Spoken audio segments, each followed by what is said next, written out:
Catherine Walters gimė 1839 m. birželio 13 d. Toksitete, Liverpoolyje. Jos motina, Mary Ann Fowler, mirė gimdydama 1843 metais, o jos tėvas, Edvardas Waltersas, sunkiai augino Catherine ir jos kitus brolius bei seseris.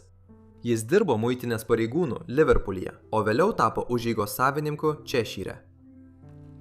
Nepaisant tėvo pastangų aprūpinti šeimą, Catherine vaikystė buvo gana varginga. Liverpoolis išgyveno pramonės revoliuciją. Miestas buvo purvinas ir pilnas ligų, oras buvo prisotintas nuodingų garų, o Catherine ir jo šeima dažnai kentėjo nuo prastos mitybos. Negana to, jos tėvas buvo girtuoklis. Apie Catherine ankstyvąjį gyvenimą žinoma nedaug, nes ji nepaliko jokių atsiminimų ir šią informaciją laikė savo. Manoma, kad praėjus keliems metams po motinos mirties, ji buvo išsiųsta į vienuolyno mokyklą. Tačiau jai ten labai nepatiko ir galiausiai ji pabėgo.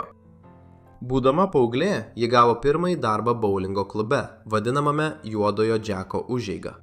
Jos darbas buvo paprastas. Ji turėjo sustatyti kuoliukus prieš kiekvieną Skittles žaidimą. Skittles yra senas europietiškas lauko žaidimas, iš kurio vėliau išsivystė boulingas. Dėl ten praleisto laiko jai buvo suteikta pravardė Skittles, kurią ji ir buvo geriausiai žinoma. Po to ji susirado darbą arklidėse, kur išmoko jodinėti ir įgijo daug kitų jojimo įgūdžių. Nors įrado darbą, kuris jai patiko, atlyginimas buvo prastas, o gyvenimo kokybė Liverpoolyje nebuvo pati geriausia. Nepaisant sąlygų, su kuriomis susidūrė Liverpoolyje, jai pavyko pabėgti. Paauglystėje ji susipažino su lordu Fitzwilliamu, kuris buvo sužavėtas jos grožio.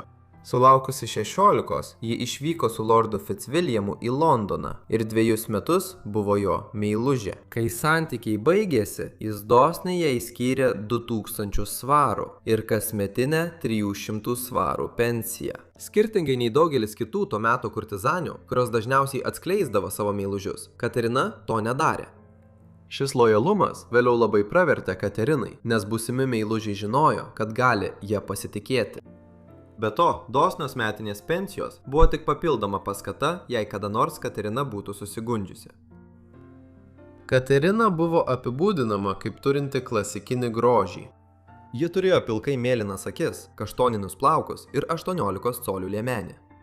Tačiau ne tik jos išvaizda išskyrė ją iš kitų kurtizanių. Jos asmenybė buvo labai kitokia, nes ji buvo mylinti, rūpestinga ir originali. Ji visada elgdavosi natūraliai, o ne bandydavo apsimesti tuo, kuo nėra. Henri Le Boucher pasakė tai apie Kateriną. Ji turėjo pačią didžiausią širdį, kokią tik žinau, ir turbūt yra vienintelė prostitutė istorijoje, kuri išsaugojo savo širdį nepažeistą. 1858 metais, kai Katerinai buvo 19 metų, ji tapo Spencerio Comptono Cavendisho, žinomo kaip markizas Hartingtonas, meiluže. Vėliau jis tapo 8-uoju Devonšyro hercogu. Markizas Hartingtonas buvo įsimylėjęs Kateriną ir su ja elgėsi itin gerai. Katerina dažnai pasakodavo Hartingtonui apie savo meilę žirgams ir noro jodinėti, kaip ji darė prieš keletą metų, kai dirbo arklidėse. Tai buvo tema, apie kurią jie dažnai kalbėdavosi, nes Hartingtonas labai domėjasi žirgų lenktynėmis. Atsakydamas į tai, Hartingtonas nupirko jai prabangų namą Park Street gatvėje, Mayfaire, kuris turėjo didelį žemės sklypą ir grynakraujų žirgų arklidas, brangių žirgų veislę, žinoma dėl naudojimo varžybose. Be to, kai gandai ir kalbos apie jų romanų nurimo, jis jai paskyrė 500 svarų metinę pensiją. Metinė pensija, kurią gavo Katerina, buvo mokama daugelį metų. Net ir po to, kai kunigaikštis mirė, 1809 metais Cavendishų šeima toliau mokėjo pensiją. Artimiausius 4 metus ji daug laiko leisdavo su savo arkliais, tobulindama jojimo įgūdžius. Be to, ji visuomet rūpinosi, kad būtų elegantiškai apsirengusi, įsigydavo specialiai jai siūtą jojimo aprangą. Kad apranga idealiai tiktų, ji atsisėsdavo ant medinio arklio, o tada būdavo imami jos išmatavimai. 18 amžiaus 6-ame dešimtmetyje Kotryną dažnai buvo galima sutikti jojančią Hyde Parke.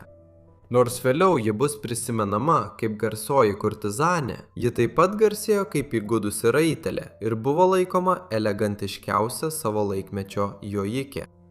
Ji tapo tokia populiari, kad daugybė žmonių ateidavo į Hyde Parko Rotting Row vien tam, kad pamatytų ją jojančią.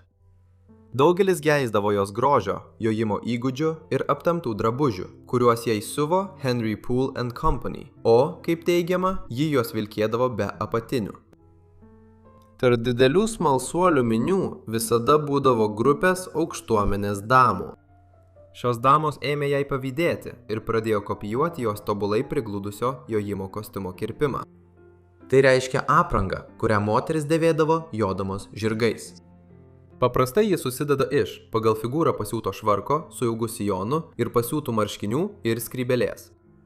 Katerina taip gerai atrodė, kad daugelis sakė, jog ji atrodo kaip princesė. Tie, kurie galėjo sau tai leisti, mėgdžiojo jos stilių ir ji tapo garsia mados diktatorė. Diena po dienos jos reputacija augo. XIX amžiaus 6-ame dešimtmetyje buvo rašomi eilėraščiai apie Kateriną, dainuojamos baladės ir netgi užsakomi jos portretai. Edvinas Landseras nutapė Kateriną ir pavadino paveikslą Gražioji žirgų tramdytoja. Jis buvo eksponuojamas Karališkoje akademijoje.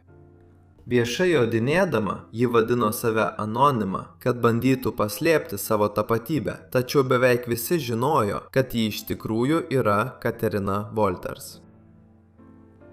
Laiške parašytame laikrašty The Times 1862 m. Liepą buvo aprašyta, kokia ji buvo populiari ir kokios minios susirinkdavo ją stebėti.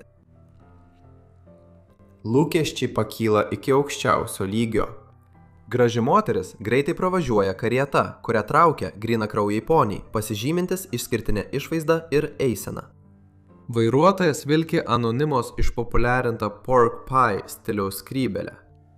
Bet deja, ji nesukėlė jokio įspūdžio, nes ji nėra anonima. Ji yra tik A. hercogienė, B. markizė, C. grafienė arba viena iš daugelio anonimos mėgdžiotojų. Nusivylusi minia vėl atsisėda ir laukia. Dar viena ponių karieta pravažiuoja ir dar viena su tuo pačiu liūdnu rezultatu.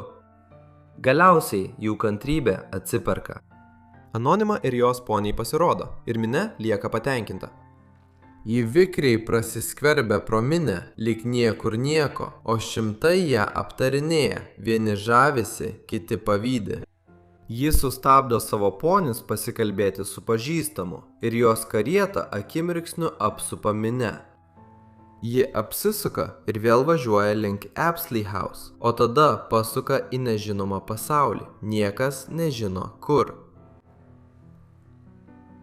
Dėl jos naujai įgytos šlovės tai neigiamai veikia Hartingtoną, nes tai galėjo tapti kliūtimi jo politiko karjerai.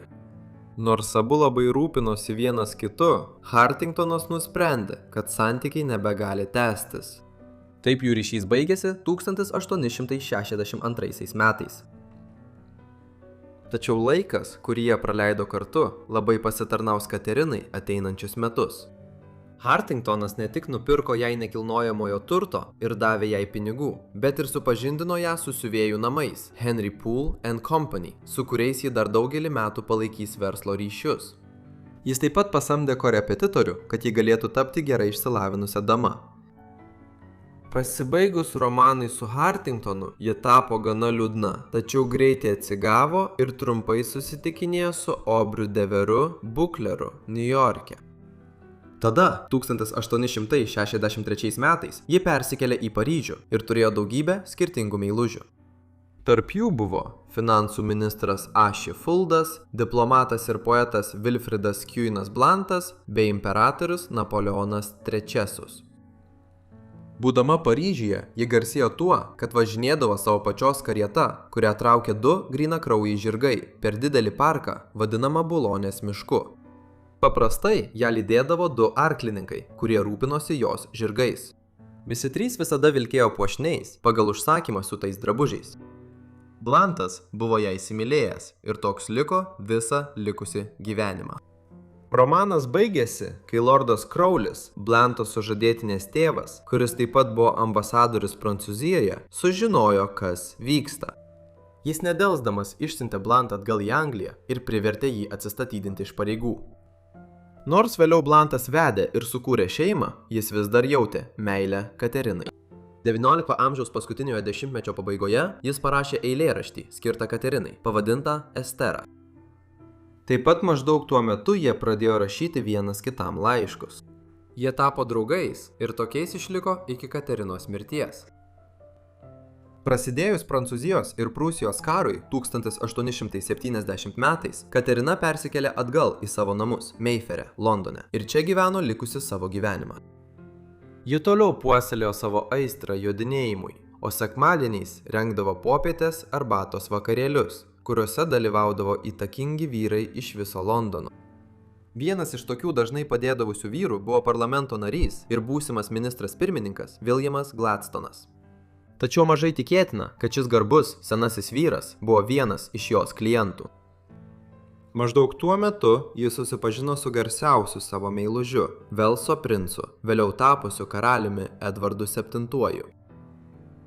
Tuo metu princui buvo apie 35 metus, jis buvo 2 metais jaunesnis už Kateriną. Kaip ir daugelis jos meilužių, princas greitai įsimylėjo Kateriną. Per daugelį metų jis jai skyrė dosnų išlaikymą, suteikė galimybę naudoti savo asmeniniu gydytoju ir atsiuntė daugiau nei 300 meilės laiškų. Kai santykiai baigėsi, princas paprašė grąžinti jam laiškus. Katerina tai padarė be jokių klausimų. 80 metais ji užmezgė rimtus santykius su Aleksandru Horacijų Beiliu. Nors ji niekada oficialiai neištekėjo, kurį laiką ji buvo žinoma kaip ponia Beili. Kaip ir ankstesni jo santykiai, šie taip pat baigėsi. Visą savo gyvenimą, būdama kurtizane, ji žavėjo daugelį vyrų savo grožiu, ištikimybę ir diskretiškumu. Žinoma, sklido gandai apie jos ryšius su svarbiais ir turtingais vyrais, tačiau Katerina niekada šių gandų nei patvirtino, nei paneigė. Tai ją išskyrė iš kitų kurtizanių ir pavertė itin geidžiama palydove. Be to, ji puikiai tvarkė savo finansus ir neliko be pinigų, kas tuo metu buvo įprasta daugeliui kurtizanių. Jos karjera buvo ilga ir sėkminga. Galiausiai ji pasitraukė į pensiją XIX amžiaus 10-ajame dešimtmetyje, būdama maždaug 50 metų, kaip turtinga visuomenės dama. Išėjusi į pensiją, ji pradėjo bendrauti su Geraldu de Somersu. Jie susipažino dar 1879 metais, kai jai buvo 40, o Geraldui tik 16. Praėjus daugiau nei 10-mečiui, jie tapo meilužiais. Jų laikas kartu truko tik keletą metų, tačiau jie liko artimi draugai iki pat Katerinos mirties. Ji mirė 1920 metų rugpjūčio 5 dieną savo namuose Mayfairyje dėl smegenų hemoragijos. Neturėdama vaikų, ji savo namus Mayfairyje paliko savo buvusiam mylimajam ir draugui Geraldui.